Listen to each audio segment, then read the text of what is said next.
Possibility of an undetected intraoperative maxillary sinus membrane perforation. As you can see here, some of the bone substitutes are flying in the sinus and causing a sinusitis. You can see on the right side the 3D projection, and you can see part of the bone outside the sinus. Now, how to avoid having an undetected maxillary sinus membrane perforation? We teach our residents that anyway, we're going to put a resorbable membrane on the window, and usually we throw half of it. So what I teach them is to turn it as a cigarette and unroll it around the sinus membrane. This way, if there's a small perforation we haven't seen, we protect it. And if the sinus membrane is too thin, we thicken it. The second major drawback is acute or chronic sinusitis. Why I made the difference? Because in acute sinusitis, you get the patient coming within a week with pus running out of her mouth or his mouth and the nostril. Then you sit down the patient and you remove everything. Why you remove everything? Because a basic principle of surgery is when you have a foreign body, you can give million years of antibiotic, it won't help any. Chronic sinusitis is another thing. Patient come months after, like in this case. This patient was done overseas in a neighboring country. And for 2 months, she had an infection and he gave her systemic antibiotic. And you can see here, without taking any scanner. And then when I took a CBCT, you can see the damage around the implants and into the sinus. With this, you have to do general anesthesia with an ENT specialist. The ENT examine the ostium, and you can see that it's obstructed. Therefore, what he does, I start by doing the cleaning. I clean everything, remove everything. You can see the floor of the sinus now, how clean it is. I remove all the implant and all the granulation tissue. Then he starts is what we call functional endoscopy sinus surgery, where he enlarge the ostium, and then he can clean from up all the pus I could not reach from down. In all the cases I had, maybe I had 8 cases, because we all have complication. Anyone who tell you doesn't have a complication, he's a quack or a liar, or he doesn't work. I can write a textbook on complication as much as I have. Therefore, in most cases where I've done this, 6 months later, I take a scan and I can see that I have enough bone to place an implant. Patient disappear, come back, place implant down, 10 years post-op. She's ready to have implants on the upper right side. This is 16 years after, and the other one is 5 years after. Now, timetable and cost factor. When I compare external sinus lifts with the classical implantation, if I do external sinus lift, I need more or less 12 months. Why? Because I have to have bone graft regeneration, osseointegration, and plus the prosthetic part. And the cost, harvesting bone or bone substitute or membrane, and it costs money. Well, if I do a classical implantation like I'm going to show you, in 4 months I'm finished.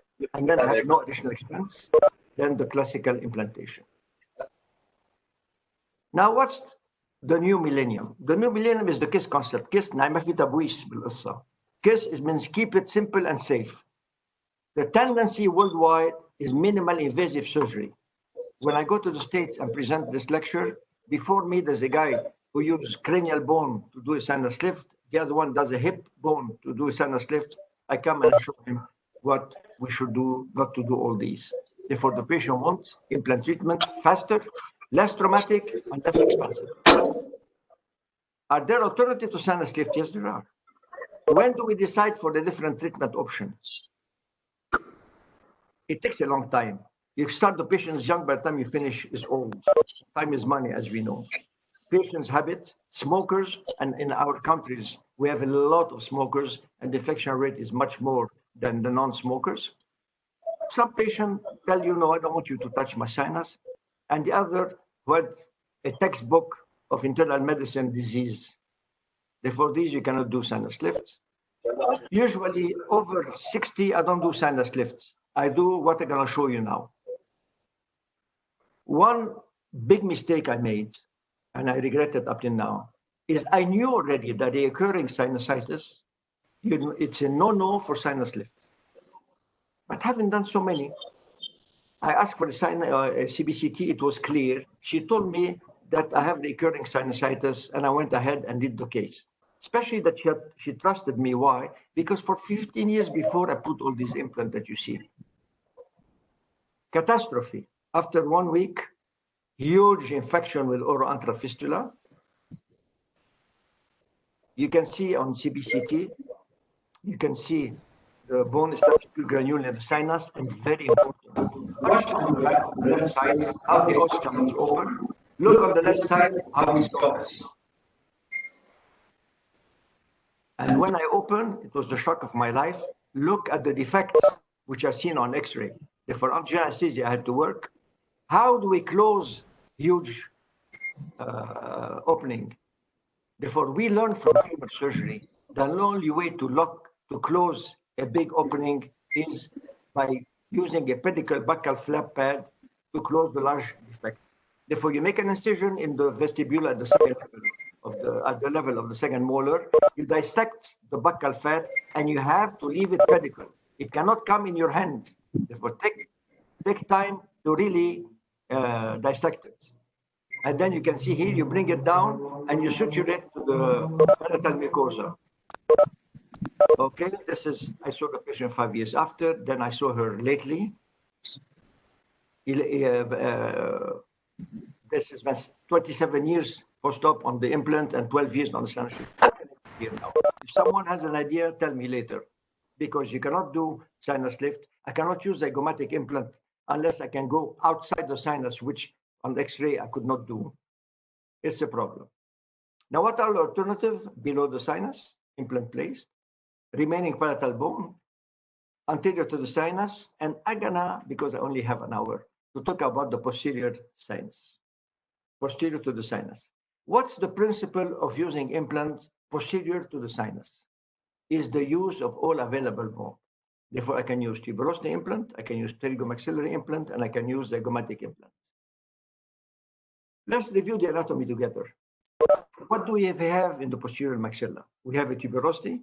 We have the pyramidal process, which is a part of the palatal bone that relates the tuberosity, connect the tuberosity to the pterygoid process of the sphenoids. Okay. And in the posterior maxilla, the bone is of type 4. Type 4 means it's an obstacle to achieve primary implant stability.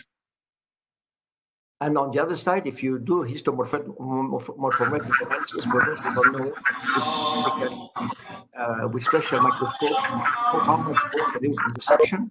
You can see here very little bone and all the rest bone marrow. And the bone is as low as 7%. How do I decide which technique use? I have to have a CBCT. You cannot, on a panoramic X-ray, decide if you can do, there is a tuberosity or no. Therefore, if there is a presence of tuberosity, I go for tuberosity implant. If there is absence of tuberosity, I go to Terragoid implant. And if it's an atrophic maxilla, I go to the zygomatic implants. Look at this case. Came 10 years before on the right side. He had no tuberosity. I went to the Terragoid implant. He came back 5 years later. I did a tuberosity implant. Look at this lady. She came 15 years ago. A heavy smoker, poor oral hygiene. Dr. Nabil, they know this case. She's heavy smoker and lousy oral hygiene. And she promised that she will clean up and stop smoking. I saw her 5 years after for the left side. And of course, I refused to do sinus lift. I put a tuberosity implant. And this is 10 years after. Now, tuberosity implant. Any one of you who place implants can place tuberosity implant. It's not dangerous, but there is a protocol that we have established with Dr. Nadim Abu Jawde. What's the protocol for placement of implant tuberosity? One, the anatomy of tuberosity is favorable, and you only know it by CBCT.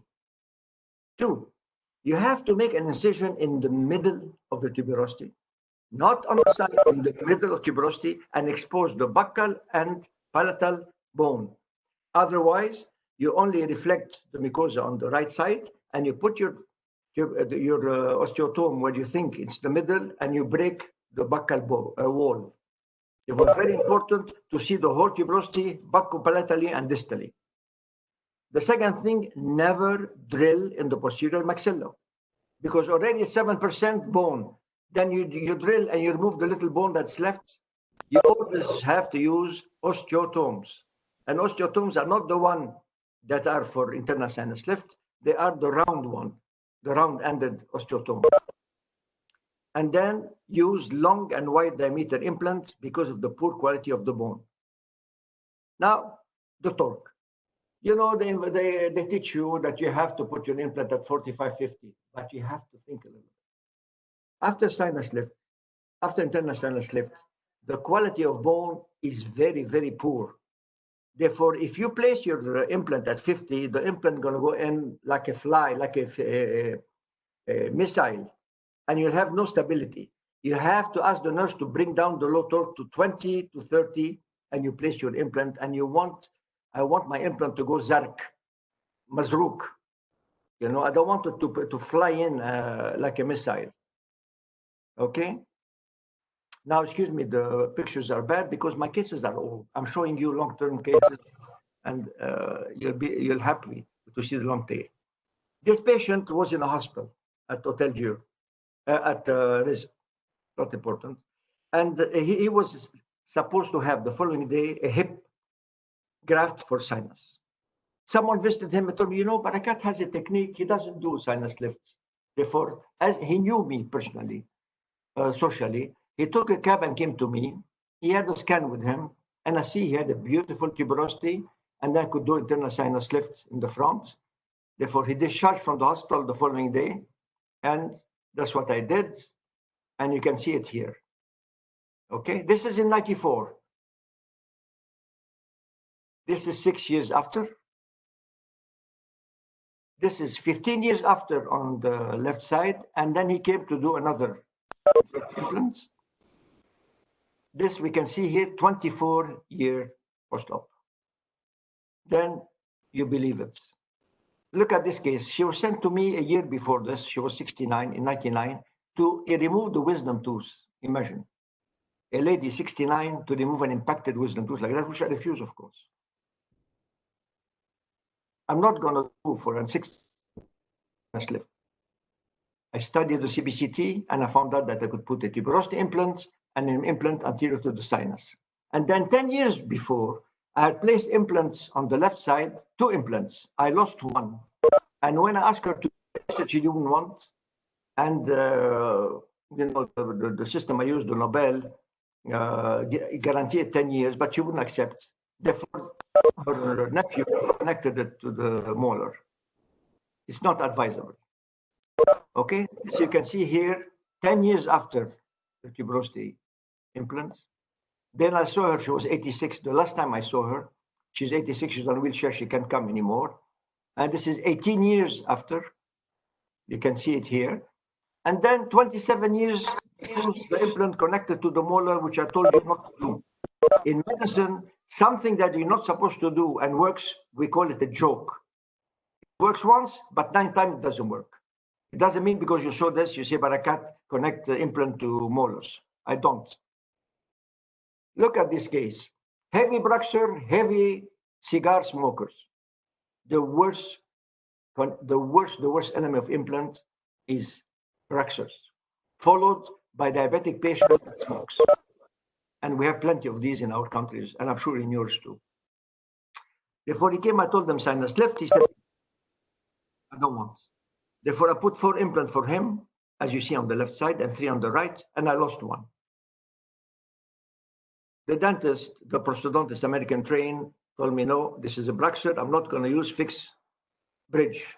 What you're going to do, I'm going to do fixed removable with Sika attachment. Fixed removable. He wants him at night to remove his denture. This is the fixed removal. He accepted it for a year, and then he came to me and told me, listen, I place implant not to have a denture. I want fix. I say, okay, fix. 1, you have to wear a night guard. 2, you have to have more implants. He accepted, but no sinus lifts. Therefore, here you can see here we moved to from fixed removable to a fixed. He wore a night guard, and we start putting more implant for him. This is the fixed bridge. And of course, by CBCT, look how nice the tuberosity is. And I could put internal sinus lift in the front. And always use osteotome, and always use wide implant, as you see. The same thing on the other side. And we ended like that at second stage. And then if you see the X-ray, and on the left side, you say, Barakat, this is over-treatment. No, it's over-treatment if the patient is not a Bruxer. But if the patient is a Bruxer, you put as many in. Okay, this is from experience. Therefore, here how it ended. But then, whenever you see a case, a bridge with brittle, the breaking of the porcelain, you should suspect bruxism. You can see here, it started breaking the porcelain. 4 years later, he broke the first molar.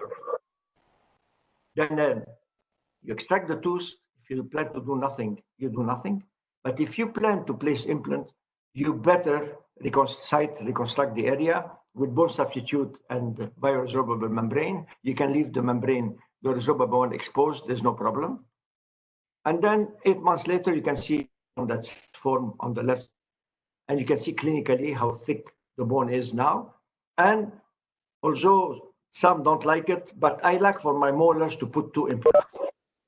And then if it's, I have 14 millimeter. If I have 30 millimeter, like in this case, what do? I put the distal implant lingual and the anterior implant vestibular, this way buccal. This way I gain 1 millimeter. Okay, this is the case 10 years after the uppers and 4 years the molar. And you can see here, the crown is made so that a prosta brush, he can place it through every night before he sleeps. You can see the 4 years post-op on the molar and 10 on the upper. I saw 14 years after he broke the first molar on the other side. And then I saw him also having breaking the molar and the 4 anterior. They were completely loose. I saw him 19 years after. You can see the X-ray now. Therefore, 20 years up, 6 years the left molar, the right molar, 14 years the left molar, and 6 years with the 6 year here, the 2. 80, I thought, and I heard that he had a hemiplegia, and I said, of course, I won't see him anymore.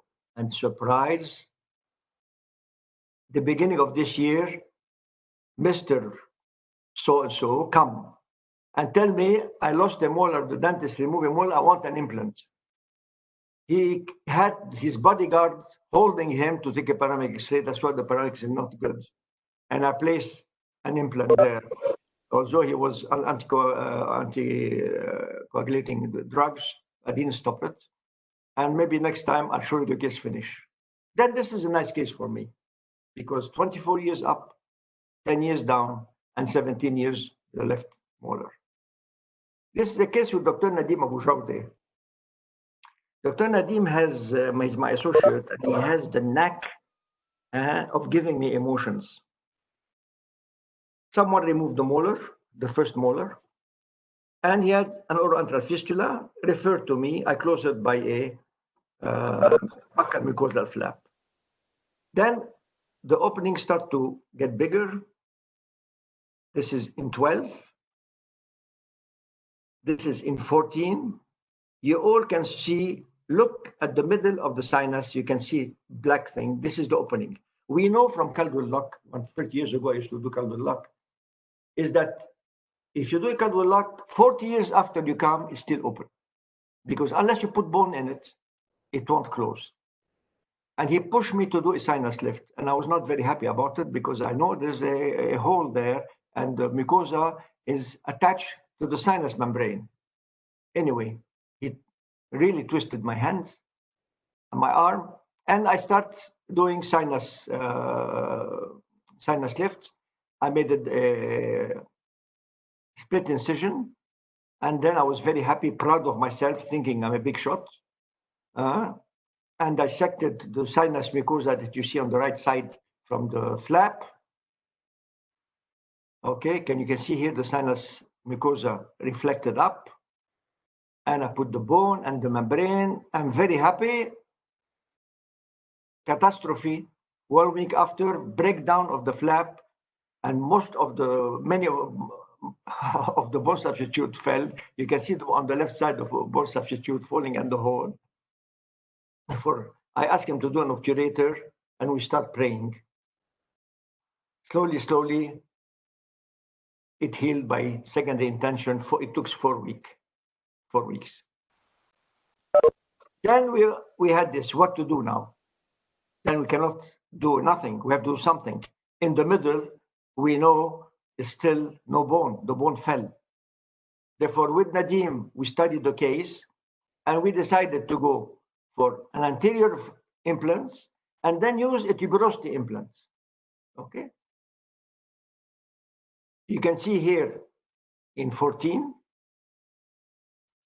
You can see here 6 years post-op. Implant in the sinus lift anteriorly, the hole there in the middle, and then a tuberosity implant, as you can see. This case had paid $10,000 to do all his teeth, and he was not happy with the result. But what shocked us is that all this was done, and if you look at the X-ray, you see the posterior region in a catastrophic area. Therefore, sinus lifts, he didn't want, for the simple reason that the surgeon that he went to see showed him a video, and he saw a lot of blood. He didn't sleep all night, and he was obsessed. He doesn't want sinus lift. Therefore, we have with Nadim to find a solution to that. What we did, CBCT study. Okay, we have bone anterior to the sinus. We have bone once he removed the tooth in the posterior sinus. You can see here tuberosity, how thick it is. Look at the right down, how thick it is. Therefore, Nadim did the case, the prosthetic part. You can see it. You can see the posterior part. He's a Braxer too. You can see how the shape of the porcelain. But on X-ray, I had to do acrobatic. I have to put a long implant anterior behind the implants, the anterior implants, and one in the tuberosity. You can see here, they're not on the same level. And you can see tuberosity. And we see him 6 years after. Tuberosity implant here, tuberosity implant on the right side, and you see the tilted implants. Therefore, tuberosity implants are easy to do. You follow the protocol. There's no nerve, no artery, nothing to be scared of. Don't use drill. Use osteotomes. Stay in the middle. Expose well the tuberosity. Do a good flap, palatal, posterior, CH, and use osteotome, and you'll be well.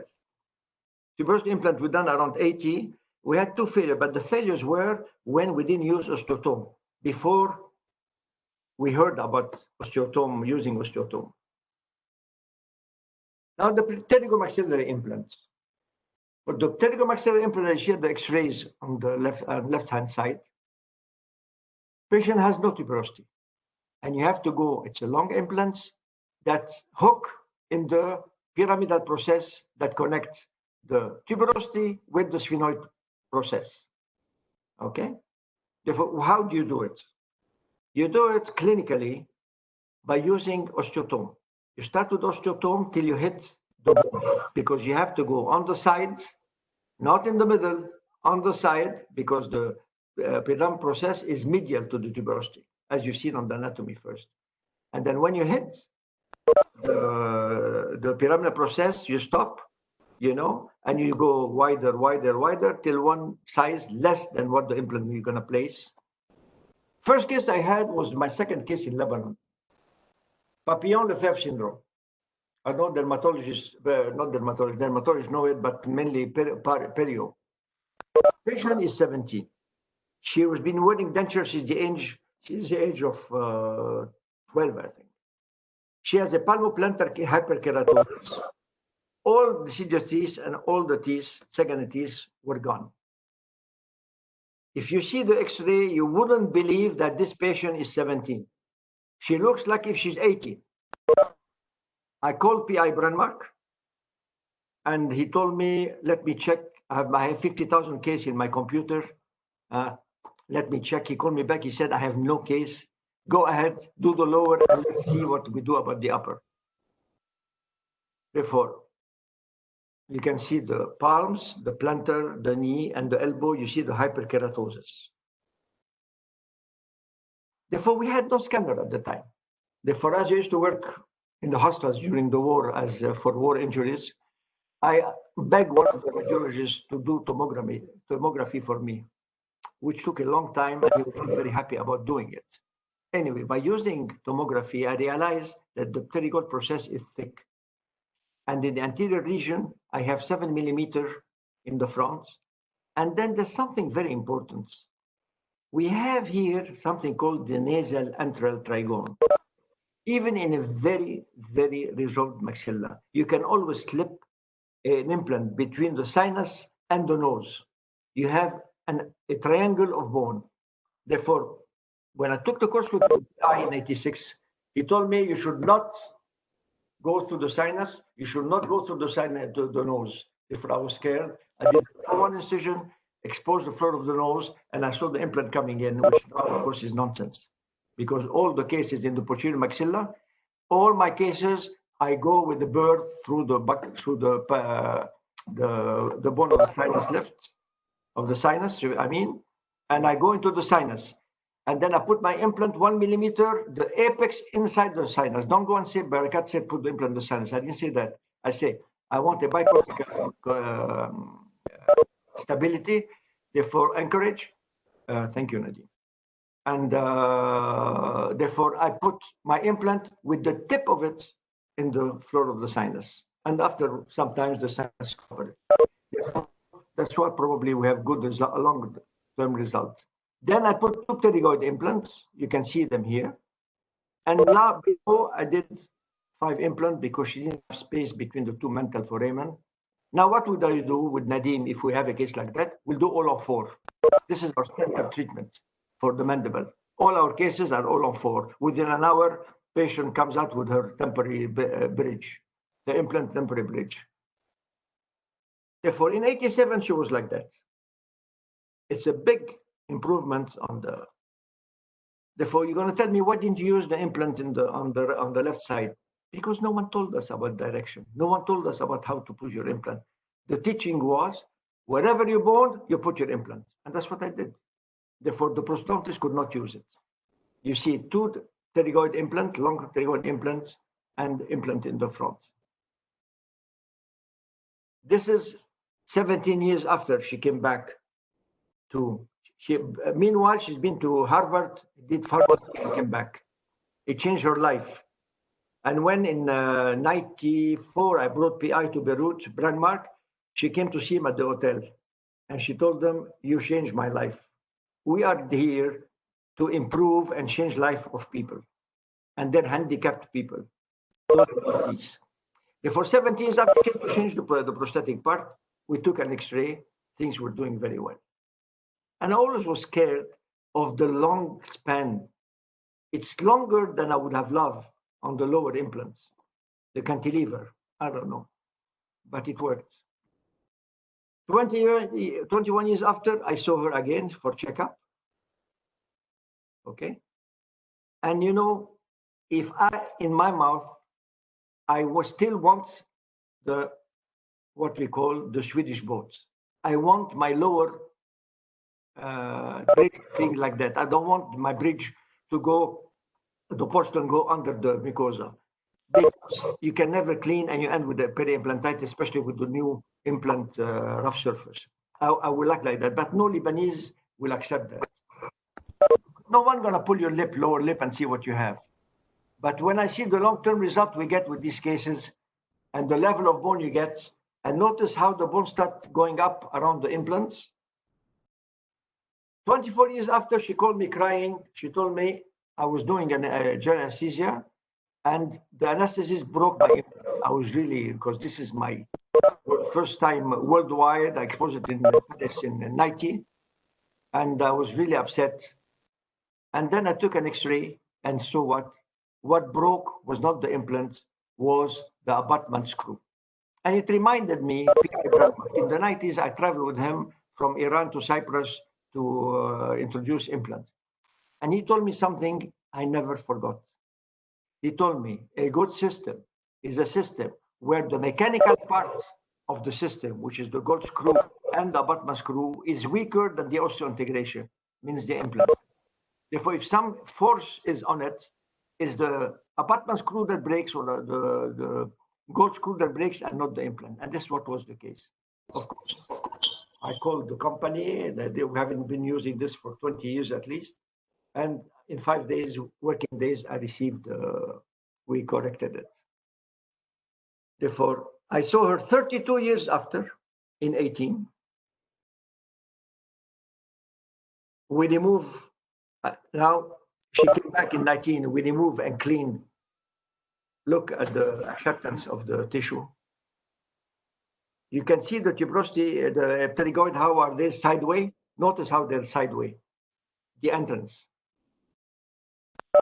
And then the prosthodontist changed it to a zirconia bridge. Of course, and this is 33 years after. She's 50 now. Okay. And look at the level of bone around the implant, how it came up. Because what happened is when the patient opened, the stretching of the mandible stimulate bone formation under the cantilever. Look at this case. Had a cyst there, where if you put your implants on the, look at the left side on the scanner, the head of the implant gonna be where, and where's the prosthetic gonna be? 3 centimeter or 4 centimeter length. Therefore, I had to go to the Terragoid Implants, and that's what we did. He came back a few years after. I did the other one. He had the tuberosity. Therefore, we did the tuberosity. Look at this case. Was sent to me to extract the molars. Look at the long span bridge. We separated, extract the molar. And of course, after extraction, you have a huge defect there. What can you do? You're gonna graft and graft sinus lift, pterygoid implants. This is 3 years up and 7 years down. And this is the X-ray. And this is 17 years after, 21 years up. Also, the extension on the lower is not advisable. It should be medial and not distal.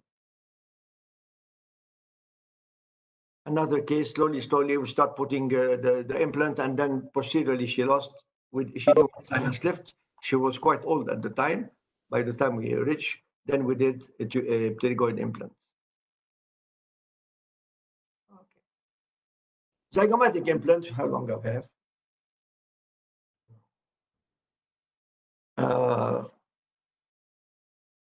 Terragoid implants. This patient came to me in 86. It was one of my first cases.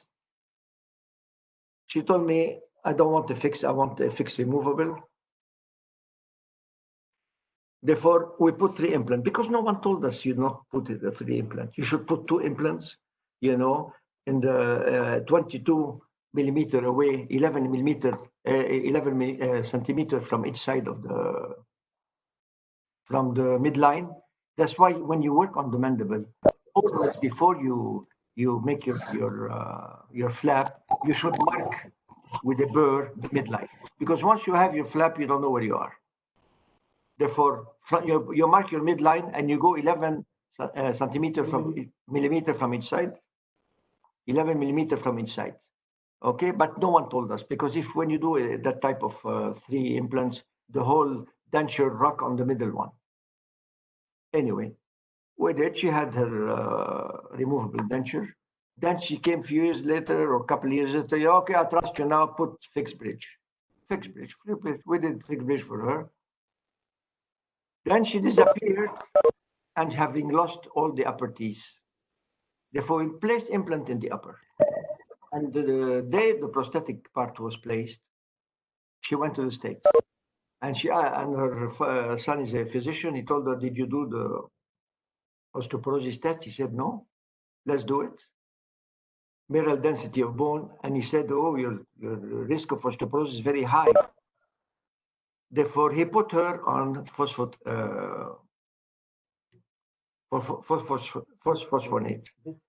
biphosphonate. Okay, I forgot the name of it, the one that she used. Anyway, she came back to Lebanon having lost 4 implants, and then she lost the 5th one. No, but Zometa wasn't then. At the time, there was no Zometa.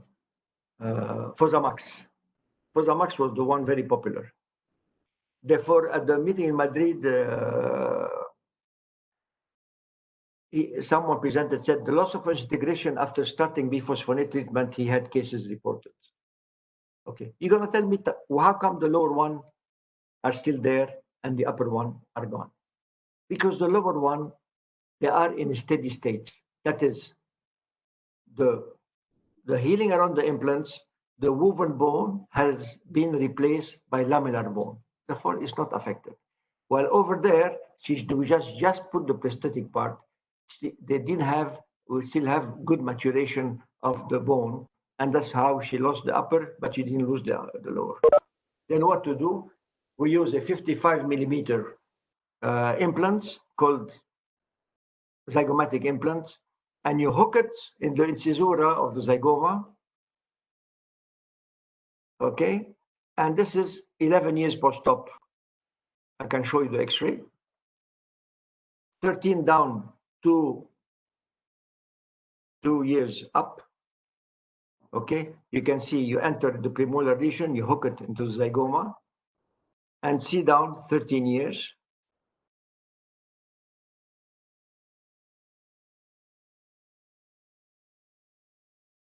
Okay, you can see the where he's hooked in the zygoma. Look on both sides. Okay. Then I saw her in 16 years up, 27 years the lower part. And then I saw her, I was going to the office and I saw an old lady. Therefore, I said that I haven't seen her for so many years. Maybe she died or she went back to the States to her son. And I said, Mrs. Nassif, she turned around, it was her. I brought her up to the office. It was 2 years ago, 32 years after. Getting old with our patients. We are getting old, but look her eyes, how smart the woman is. Okay, she accepted.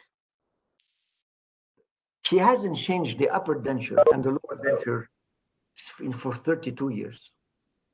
And you can see, look at the lower one, how easy it is to clean. And when you see we remove the upper to check, you can see the anterior are the posterior are the 2 zygomatic implants and the anterior. And 20 years up, 31 years up, our implants are supposed to be designed for life. Okay, you follow principle of surgery. You don't do shortcuts. You don't go from 1 to 3. You go 1 to 3. Okay, follow the principle of PI Brandmark, and you never go wrong. Don't forget all those cowboy attitude. I remove and I put bone and I put membrane and I put thing and then I do immediate loading. It works once and they never show you the case except 2 years after. You want to trust someone? Let him show you 5, 7, 10 years after. Not because 1 and 2 years and he tell you next.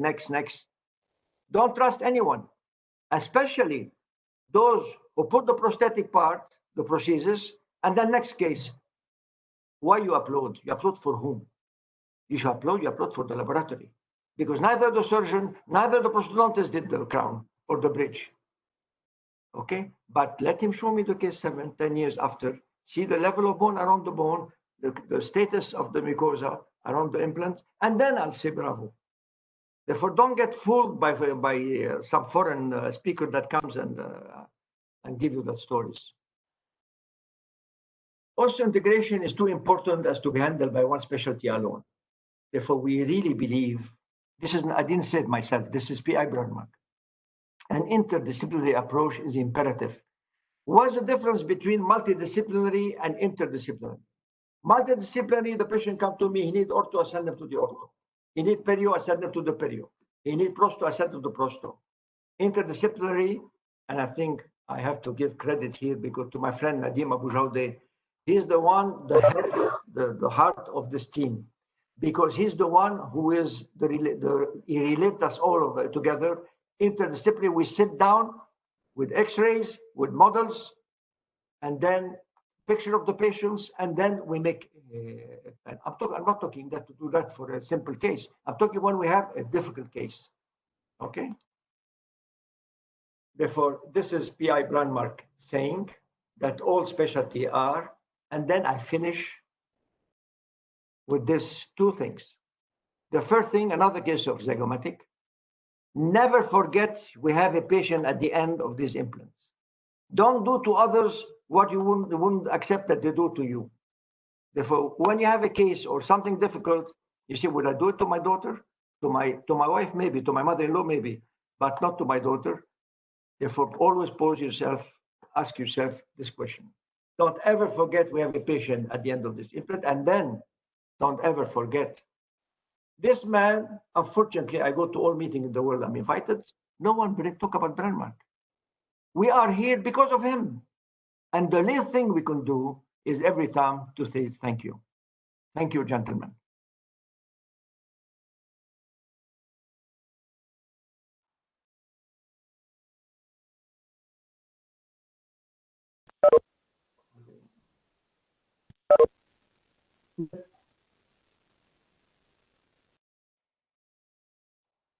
Any question from the hosts? Thank you, Doctor, very much for this nice lecture. شكرا جزيلا لحضرتك. Very nice lecture and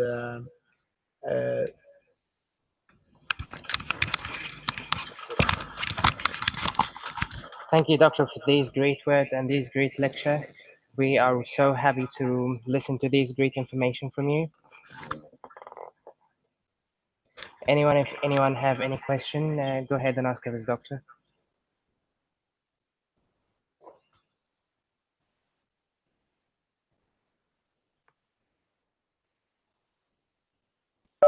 It looks like it was very clear. Yeah, your explanation was great.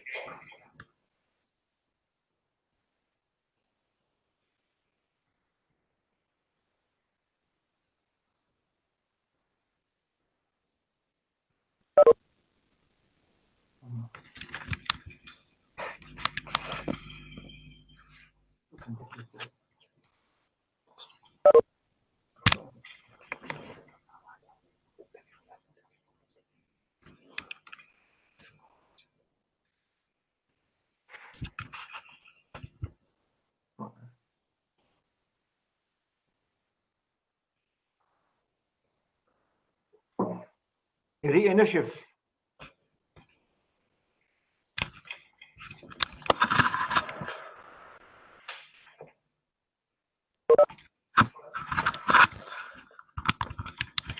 We are so thankful to you, Doctor. It was okay. a great explanation. Now we will take a break and we start the next section at the next session at 7 p.m. Thank you very much. Thank you, sir.